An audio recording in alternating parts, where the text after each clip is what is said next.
Lancet Rusia terekam membakar kendaraan tempur atau rampur Ukraina di perbatasan Kursk.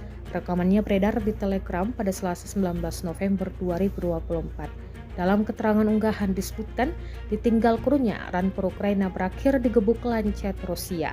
Amunisi yang berkeliaran mengenai kendaraan tempur Ukraina. Setelah itu, amunisinya terbakar.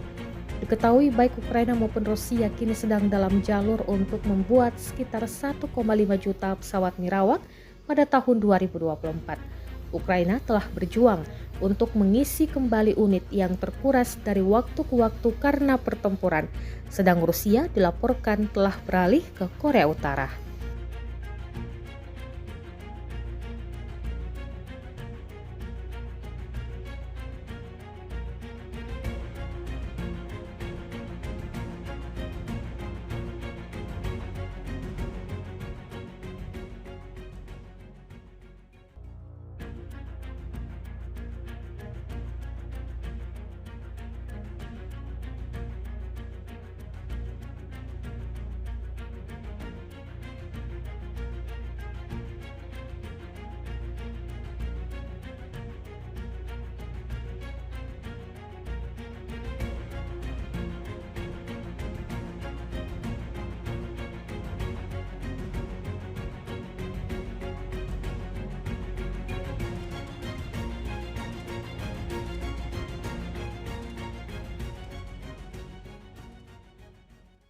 Download Tribun X sekarang, menghadirkan lokal menjadi Indonesia.